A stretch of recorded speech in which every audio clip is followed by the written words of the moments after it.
Okay, so today, for this video that I'm making, I'm basically explaining my opinion and my thoughts on the recent craze over what is the AI bubble. The evaluation in these companies, NVIDIA, all these companies that are producing chips, they're so highly evaluated right now, and the prices of everything are so inflated, and basically there was so much, basically everything's inflated. There was something called the dot-com bubble in the late 90s, and it was basically any company who had the literally .com at the end of it, because the internet was exploding at this time. There was a craze for everything.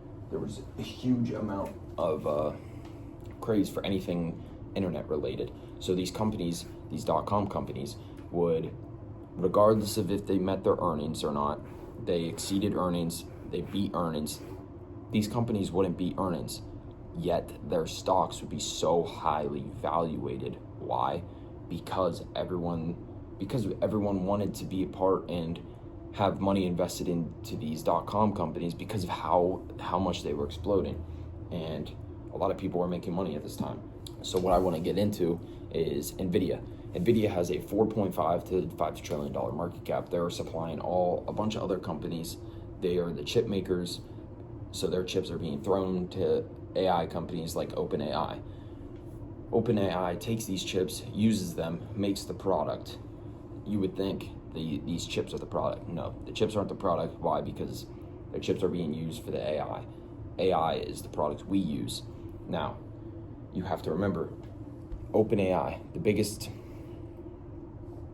AI company right now, worth around $500 billion, $500 billion.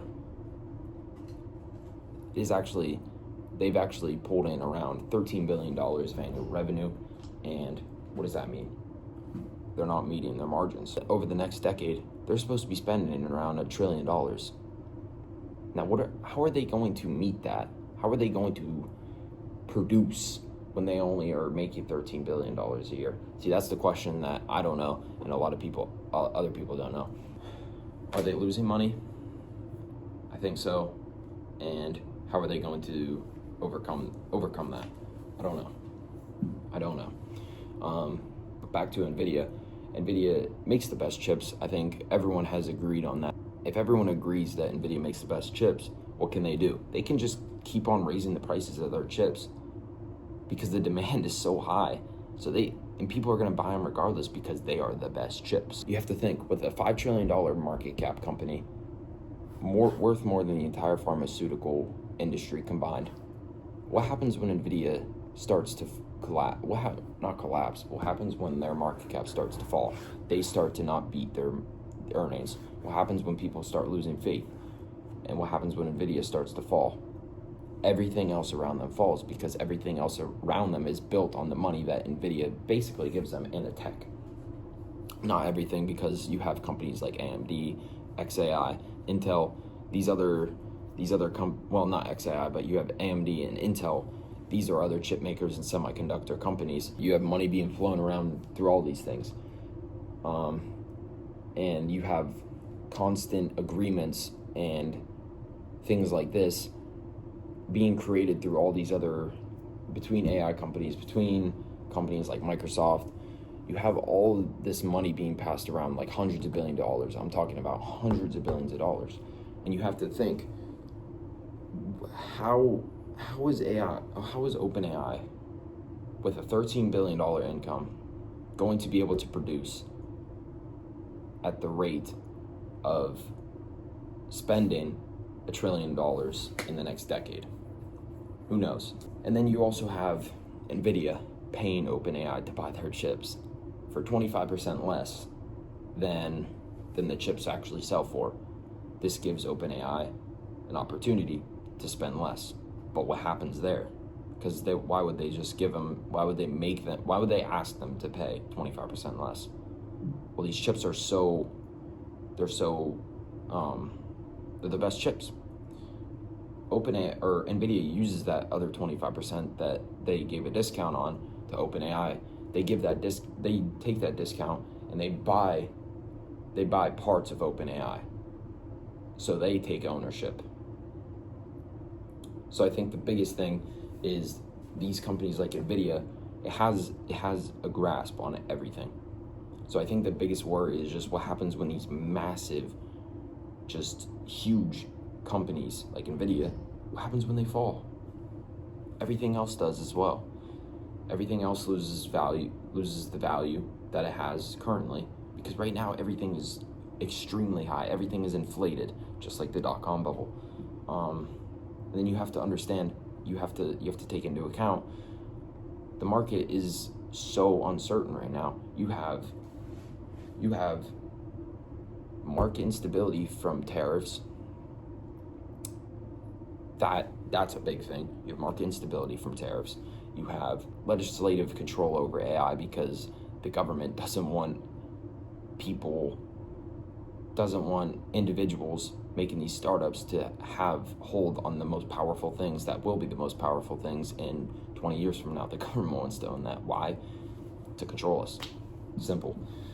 Interest rates are rising. We had to cut interest rates multiple times. What are interest rates rising mean? It means it's harder for us to loan money and take money and, be able to use it for like mortgages.